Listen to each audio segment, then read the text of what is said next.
سلامتی ہو آپ سب پر اور ان سب پر جو آپ کے دلوں میں رہتے ہیں۔ اگرچہ دلوں میں رہنے والے کبھی کبھی دلوں سے کھلواڑ بھی کر جاتے ہیں، لیکن یہ زندگی ہے اور زندگی میں ہر چیز ممکن ہے۔ آج کا ایپیسوڈ ہلکی پھلکی گپ شپ اور بات چیت پر مشتمل ہوگا۔ کچھ تجربات، کچھ مشاہدات، کچھ لیسنز لرنڈ، کچھ زندگی میں اسٹرگل اور جدوجہد اس کا ہر انسان سامنا کرتا ہے۔ ذہن میں ایک بات آ رہی تھی کہ محبت کرنا ہم اپنے اسکول سے سیکھتے ہیں، اسکول کے دنوں سے سیکھتے ہیں۔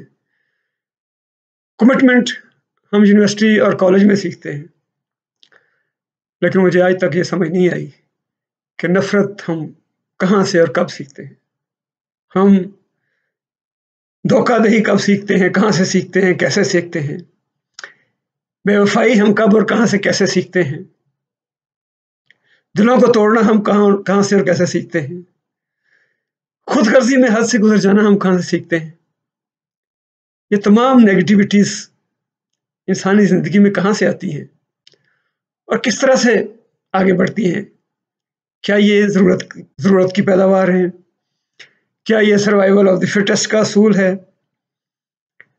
کیا یہ ہمیں ماحول اور معاشرہ سکھاتا ہے؟ کیا کہیں نیچر میں کوئی اس قسم کا لیسن موجود ہے کہ اپنے سروائیول کے لیے آپ ہر چیز اور ہر اصول کو بالائے طاق رکھ کے آگے گزر جائیں؟ اس چیز کے اوپر بے شمار لوگوں نے غور و فکر کیا ہوگا، اپنے اپنے نتائج لے کے آئے ہوں گے۔ ہم نے آپ نے سب کچھ بہت کچھ اس پر بھی پڑھا ہوگا، لیکن ایک بات میں یقین سے کہہ سکتا ہوں کہ کسی نے ان سوالوں کا حتمی جواب نہیں دیا اور نہ ہی کوئی دے سکتا ہے۔ انسانی زندگی بہرحال کسی نہ کسی شکل میں کسی نہ کسی بحران سے عبارت ہوتی ہے ہمیشہ۔ میں نے یہ دیکھا کہ بعض دفعہ اگر آپ اپنی زندگی کے اوپر غور کریں تو اس میں کہیں نہ کہیں آپ کو ایک پیٹرن نظر آتا ہے کہ کہیں کسی طریقے سے آپ کی زندگی میں ایسی چیزیں سامنے آتی ہیں جو آپ کو مسائل میں مبتلا کرتی ہیں، لیکن ان کے درمیان کوئی نہ کوئی کوریلیشن، کوئی نہ کوئی کنیکشن ضرور ہوتا ہے۔ جیسے پچھلے ابتدائی ایپیسوڈز میں نے تھوڑا سا سندھ میں جو ابتدائی سال تھے میرے، ان کے بارے میں کچھ میں نے بتایا، اور پھر آخر میں یہ بھی بتایا کہ ایک وقت آیا کہ ہمیں سندھ سے مائیگریٹ کرنا پڑا بامر مجبوری۔ یہ میری زندگی کا پہلا بحران تھا جس سے مجھے نبرد آزما ہونا پڑا اکیلے کو، اپنے طور پر۔ یہ میری ایک پرائیویٹ جنگ تھی، اگرچہ وہ پوری فیملی اس میں انوالو تھی، اور میں یقین سے کہہ سکتا ہوں کہ میرے والد، میرے دادا اور میرے چچا اور میرے باقی جو بزرگ تھے، ان سب کے لیے شاید یہ بہت زیادہ تکلیف دہ بات ہوئی۔ انہوں نے زندگی کی کئی دہائیاں صرف کر کے پنجاب سے جب وہ سندھ گئے، وہاں انہوں نے ایک عرصہ گزارا، اپنی ایک چھوٹی موٹی دنیا بنائی اور دنیا آباد کی۔ اس کے اندر اس کے ساتھ ان کی محبت، ان کی کمٹمنٹ، وہ ساری میں دیکھتا تھا بچے کے طور پہ۔ اور پھر بدقسمتی سے وہاں سے ہمیں آنا پڑا۔ میں یہ جانتا ہوں کہ جب ہم سندھ سے آئے ہیں اور پنجاب میں آئے ہیں تو میرے دادا باقی زندگی کبھی بھی وہ انسان نہیں تھے جو وہ وہاں پہ تھے۔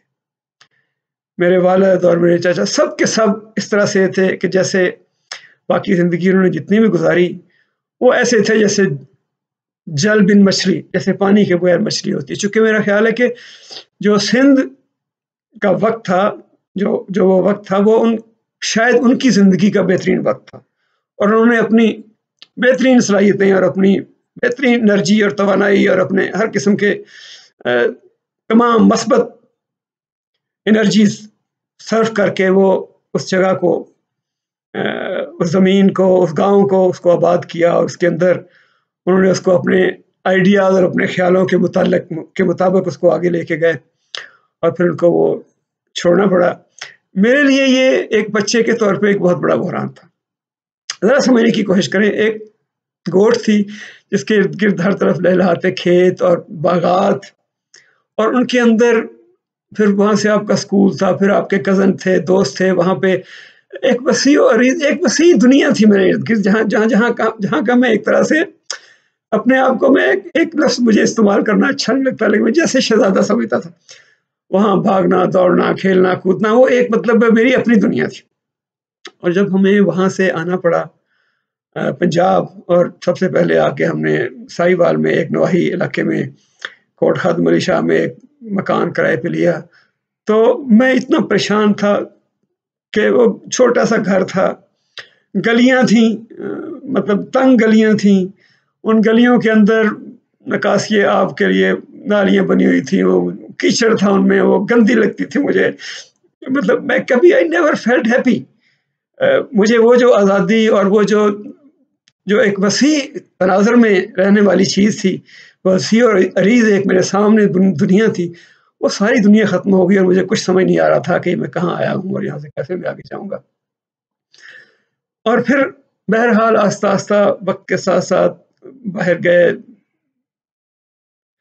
گاؤں سائی وال کے اس گھر سے ہم باہر گئے والد صاحب نے، اور انہوں نے جا کے زمینیں خریدی، زمینیں آباد کی، کچھ زندگی چلنے لگی، ہم اسکول جانے لگے، کچھ تھوڑی ایڈجسٹمنٹ ہونے لگی. تو چونکہ چھوٹی عمر تھی، بچپن تھا، اس میں کرائسس جلدی ختم ہو جاتا ہے، انسان کی فیلنگز جو ہیں وہ بڑی جلدی ایک سے دوسرے میں شفٹ ہو جاتی ہے، اور نیا راستہ بندہ ڈھونڈ لیتا ہے، نئے دوست بنا لیتا ہے، نئے اسکول، نیا سب کچھ. لیکن ایک چیز میں یقین سے کہہ سکتا ہوں کہ میں نے اپنی زندگی کا جو تھوڑا سا دیکھا ہے، مطالعہ کیا ہے، تو مجھے لگا کہ ہر 8 10 12 سال بعد ایک ردم کی، جس کی بات کر رہا تھا، پیٹرن کی بات کر رہا تھا، ہر 8 10 12 سال بعد ایک کرائسس آیا. ایک ایسا کرائسس ہمیشہ جس نے مجھے اوپر نیچے سے ہمیشہ ہلا کے رکھ دیا، جس نے مجھے تباہ و برباد کر کے رکھ دیا. ہر 8 10 سال کے بعد ایک کرائسس آیا، لیکن ہر بحران کے بعد، ہر کرائسس کے بعد مجھے ہمیشہ میری زندگی کا رخ تبدیل ہوا.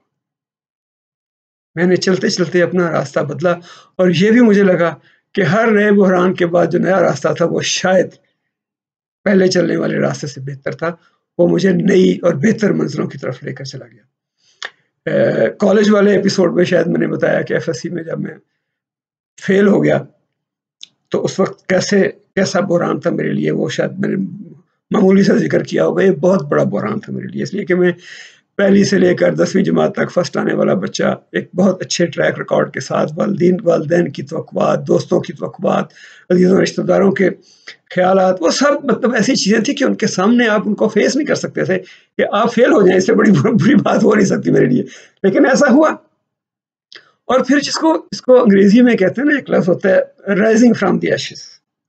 میرے لیے اور کوئی چارہ نہیں تھا کہ میں اس راکھ کے ڈھیر میں سے اٹھوں، اور مجھے اٹھنا پڑا، مجھے اٹھنا تھا.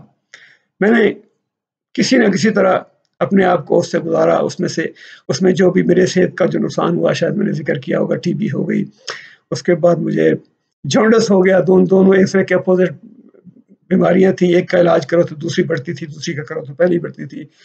والدین کا میں سامنا نہیں کر سکتا تھا، اگرچہ کبھی بھی میرے والد نے اور میری والدہ نے میری زندگی میں بہت زیادہ مداخلت نہیں کی. میں بہت ایک انڈیپینڈنٹ بچہ رہا، ہمیشہ اپنے فیصلے میں نے خود کیے، انہوں نے ہمیشہ میرا ساتھ دیا.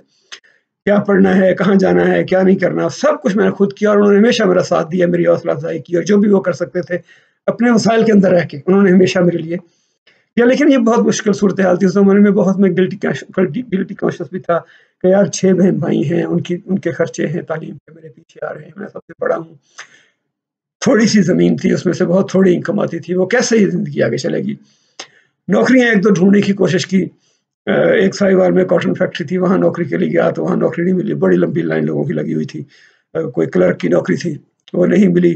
پھر ایک ملتان میں کوئی سرکاری نوکری نکلی تو وہاں گیا، تو وہاں وہ جو انٹرویو کر رہے تھے کوئی افسر، مجھے یاد نہیں کہ کون تھا، انہوں نے میرا اسکول کا ریکارڈ دیکھا. انہوں نے کہا یار تمہارا اسکول کا ریکارڈ اتنا اچھا ہے، یہاں آ کے تم ایف ایس سی میں اچھا پرفارم نہیں کر سکے، تم کو راستہ اپنے لیے ڈھونڈو، یہ کلرکی کی نوکری مت لو. تو میں زیادہ کنونس نہیں ہوا، کیونکہ ظاہر ہے مجھے اس وقت لگ رہا تھا کہ مجھے فوری طور پہ اپنے آپ کو، اپنے وجود کو جسٹیفائی کرنا ہے، زندہ رہنا ہے.